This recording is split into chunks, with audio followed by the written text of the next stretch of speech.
तो इसी मूवी से मैंने ये चीज़ और सीखी कि जब आप कुछ स्ट्रगल कर रहे होते हैं तो आपको लगता है कि हम ये ना करें, अभी ये काम रोक दें, तो आप कुदरत से लड़ रहे होते हैं। वो अपनी वाइफ को कहता है आप अबॉर्शन करा लो इसका ना, तो हमें ये बच्चा नहीं रख सकते, अभी मैं स्ट्रगल कर रहा हूँ, तुमने भी जॉब छोड़ दी है, तुम भी इधर आ गई हो। तो वो सोचता है ऐसा, लेकिन स्ट्रगल के दौरान ही अचानक से उसको फिर पता नहीं होता ना आपको कि आने वाला, कहते हैं हमारे यहाँ के आने वाला अपना हिस्से का रिस्क लेकर आता है। तो उसका बाप स्ट्रगल करते करते वो अचानक से उसको उस स्ट्रगल में आपको कभी पता नहीं चलता कि किस वक्त आपको एक ही तो छक्का लगना होता है। एक मौके की मार होती है कामयाबी, आपको एक मौका मिल जाए आप कामयाब हैं। जब तक आपको मौका नहीं मिलता, आप सिर्फ जब तक तो स्ट्रगल कर रहे हैं, तो एक मौके की मार होती है। तो उसके लिए आप इतने बड़े बड़े कुदरत से नहीं लड़ें। मतलब अबॉर्शन करा देने की बात कर रहा था वो अपनी बीवी से, कहता है अबॉर्शन करा दो। उसकी बीवी उससे बदजन हो जाती है, दूसरी जगह चली जाती है, दूसरे शहर में जाके दूसरे मर्द के साथ। उसको लगता है बज़ाहिर उसके हस्बैंड को कि दूसरे मर्द के साथ ताल्लुकात बना रही है, जबकि उसको दूसरे मर्द के साथ ताल्लुकात नहीं बनाने होते। उसको वो बंदा एज ए फादर बहुत अट्रैक्ट करता है कि वो एक बहुत अच्छा बाप है और वो अपने बच्चे को ओन करता है, तो उसको अपने हस्बैंड से कंपेयर करती है। लेकिन खैर बाद में दोनों को अपनी अपनी गलतियां रियलाइज़ होती हैं, ये वापस जाती है अपने हस्बैंड के पास और ये लोग हंसी खुशी रहने लग जाते हैं। दूसरी तरफ इसके अंदर सारा थी। सारा अली से मुझे ये तवक्को नहीं थी कि वो इतना अच्छा कैरेक्टर प्ले करेगी इसके अंदर। वो एक अपने मंगेतर साहब के साथ रहती हो, मंगेतर साहब को पसंद करती हैं सिर्फ इस वजह से। ये भी एक बहुत अच्छा पॉइंट था कि भाई हमारे यहाँ बहुत सारे रिश्ते इसलिए चल रहे होते हैं, नए रिश्ते इसलिए बना के उनमें गुजारा किया जाता है कि वो रिश्ते जो हमारे पुराने हैं ना, उन्हें दुख ना हो कि वो खुश हैं इस रिश्ते से। जैसे हमारे यहाँ होता है लड़कियों की शादी कर दी जाती है या रिश्ता चुना जाता है। अब माँ बाप क्या करते हैं कि लड़की की शादी करते हैं लड़की की मर्जी के बगैर। बाज़ औक़ात देखते ही नहीं है कि उसकी मर्जी क्या है, या उसके लिए कोई बंदा पसंद कर लेते हैं XYZ, और फिर जब उसकी शादी उससे कर दी जाती है तो बाद में अगर वो नहीं निपटा, जैसे मैंने अभी कुछ दिन पहले ड्रामा देख रही थी बिन रॉय, तो बिन रॉय हमारा पाकिस्तानी ड्रामा है, तो उसके अंदर भी माहिरा खान की शादी कर देते हैं पहले। उसके बाद माहिरा खान के जो हस्बैंड होते हैं, जुनैद खान था उसके अंदर, तो वो उनको पहली रात ही बता देते हैं जी मेरी तो कहीं और सेटिंग है और मेरी तो बीवी भी है, बच्चा भी है, तो तुम बताना चाहो। तो वो उन वालिदैन को दुख ना पहुँचे इसलिए अपनी ये वाली शादी निभाती रहती हैं। और वालिदैन जो हैं वो ये सोचते हैं कि हमारी बेटी खुश रहे, तो उन्होंने भी एक रिश्ता कायम कर दिया। तो दरअसल एक नापसंदीदा रिश्ते के अंदर बांध देते हैं पहले वालिदैन, और फिर वो लड़कियां जो हैं उस सफ़र में पूरी ज़िंदगी सफ़र करती रहती हैं कि हमारे वालिदैन को ना लगे कि जी हम बड़े दुखी हैं। तो इसी तरह से इसके अंदर था कि सारा जो थी उन्होंने अपना जो मंगेतर था उसके साथ सिर्फ इसलिए रिलेशन बना के रखा था, जबकि उन्हें उस मंगेतर के सामने भी एक एक बात की जस्टिफिकेशन देनी पड़ती थी कि मुझे कोई बंदा छोड़ के गया तो वो इसलिए छोड़ के गया कि मैं ड्रंक थी तो मुझे कोई बंदा छोड़ गया, वो मेरी दोस्त का हस्बैंड था।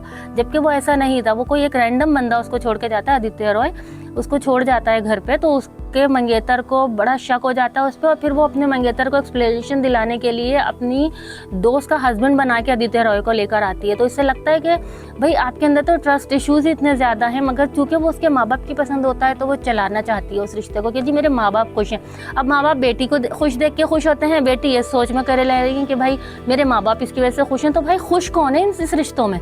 कोई भी खुश नहीं है। तो ये बात सारा बहुत एंड में समझती हैं और फिर वो आदित्य रॉय को चुन लेती हैं। इसी तरह से एक रिश्ता था, जैसे मैंने आपको बताया कि पंकज त्रिपाठी का, इनका और कुनकुना का। तो ये होता क्या है कि कुनकुना जब अपने रिलेशन को एक्सपोज करने की कोशिश करती हैं, जब वो बहुत गुस्से में आ जाती हैं, तो वो घर छोड़ने से पहले जब अपने मियाँ को खुद ही चीटिंग करने के लिए अपने मियाँ को खुद ही मैसेजेस करके और अपने अंदर इन्वॉल्व कराती हैं, और वो कोई नई औरत समझ के उनके बुलाने पे एक जगह पहुँच जाते हैं। और जब वो कंफर्म कर लेती हैं कि ये इनके शौहर ही हैं जो इनसे बात कर रहे हैं, तो फिर ये इनको बुलाती हैं एक होटल में, और होटल में बुला के ये इनको अपनी दोस्त के साथ मिलके कपड़े शपड़े उतार के आंखों पे पट्टी बांध के नंगा कर देती हैं एक तरह से, और कॉरिडोर में लाके खड़ा कर देती हैं। तो इस सीन से जो मैंने समझा ना, वो ये था कि बाज़ औक़ात जब आप रिश्तों के अंदर चीटिंग करते हैं ना, तो दरअसल आप नंगे हो जाते हैं, क्योंकि रिश्ते के अंदर एक ट्रस्ट होता है जिसकी बुनियाद होती है, जो कि बुनियाद होता है किसी भी रिश्ते की। कोई भी रिश्ता बगैर ट्रस्ट के नहीं चल सकता। दो लोग एक हस्बैंड सुबह काम पे जाता है और रात को आता है और बीवी घर छोड़ के जाता है, तो उसका ये एतमाद होता है कि बीवी घर में किसी और के लिए दरवाज़ा नहीं खोलेगी। इसी तरह अगर बीवी हस्बैंड को सुबह घर से भेज रही है तो उसका भी ये एतमाद होता है कि शाम को जब मेरा शौहर आएगा तो वो किसी और के घर से होकर नहीं आएगा। तो ये वाला जब होता है ना, रिश्ते का जब टूटता है और जब दोनों तरफ से होता है, तो चाहे चीटिंग मर्द करे चाहे चीटिंग औरत करे, जो करता है नंगा आपका रिश्ता ही होता है। तो वो बिल्कुल एक औरत को भी बिल्कुल ऐसे ही फील होता है जब उसे पता चलता है कि जी उसका हस्बैंड किसी और के साथ इन्वॉल्व है, तो औरत को ऐसे ही फील होता है जो उसने पंकज त्रिपाठी के साथ किया लिटरली, कि उसको वहाँ पे नंगा कर दिया और फिर वो मुंह छुपाते हुए भागते हुए घर आया और फिर वो घर छोड़ के गई। दूसरी बात, अनुपम खेर का भी इसके अंदर एक रिश्ता है कि उनकी बेटी होती है, लेकिन वो सिर्फ इसलिए एक बंदे से जिससे वो बहुत मोहब्बत करती है शादी नहीं करी होती है, क्योंकि वो उसे शादी करके लंदन अमेरिका कहीं ले जाएगा और यहाँ उसका बाप अकेला रह जाएगा। तो अनुपम खेर जो मैंने आपको बताया ना कि वो एक अपनी बेटी को दिखाने के लिए इनसे नीना गुप्ता से शादी करने का नाटक करते हैं, तो वो दरअसल अपनी बेटी को ही ये दिखा रहे होते हैं कि मेरी शादी हो गई है, तुम यहाँ से चलती बन सकती हो, अपनी ज़िंदगी इंजॉय कर सकती हो। तो वो थोड़ा से बुरे बन के करते हैं। तो ये भी एक है कि हमारे यहाँ बहुत सारे रिश्ते इसलिए पीछे छूट जाते हैं, नए रिश्ते बनने से टूट जाते हैं बाज़ औक़ात, कि जिनके माँ बाप अकेले रह जाते हैं। तो बेटी जो है अपनी शादी नहीं कर रही होती है सिर्फ इस वजह से कि उनके बाप की शादी, उनके बाप अकेला न रह जाए।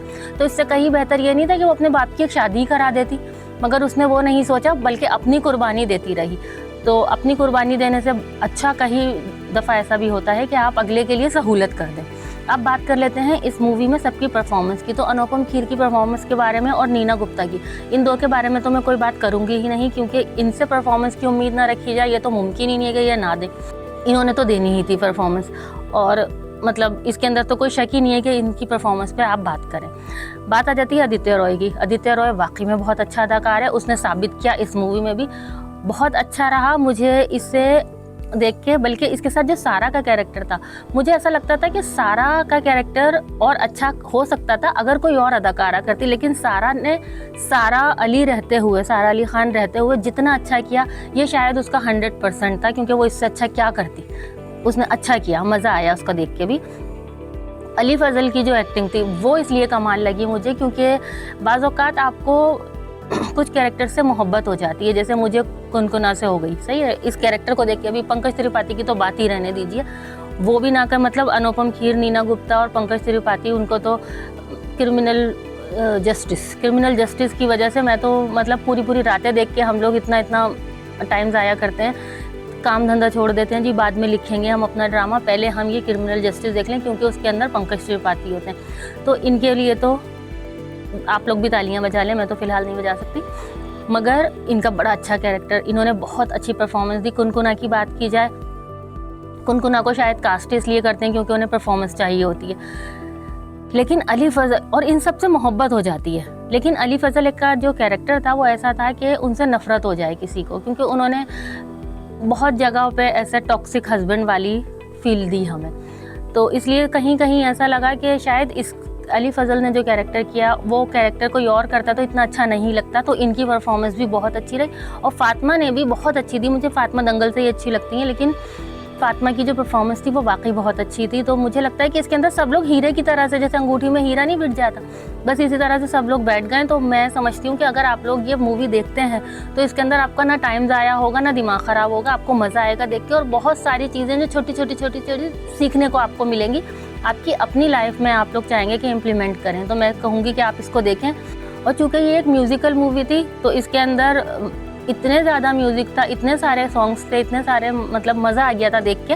मगर चूँकि मैं पर्सनली म्यूज़िकल मूवीज़ पसंद नहीं करती, लेकिन ये कितनी अच्छी मूवी थी कि इसके बावजूद कि ये एक म्यूज़िकल मूवी थी, मुझे देखने में बिल्कुल भी दिक्कत नहीं हुई। और दूसरी तरफ अगर बात करें कि इसको डायरेक्ट करने का भी जो सहरा है भाई, इसको इतना ज़बरदस्त करने का, तो ये अनुराग बासु हैं, जिन्होंने म्यूज़िकल मूवी के अंदर इतना अच्छे तरीके से स्टोरी टेलिंग की है कि मतलब मैं हैरान हूँ कि इतना अच्छे तरीके से कोई इतनी डीप स्टोरी को लेके एक म्यूज़िकल फिल्म कैसे बना सकता है। तो ये बड़ा मज़ा आया मेरी तरफ से। तो भाई ये मूवी बिल्कुल बिल्कुल भी नहीं।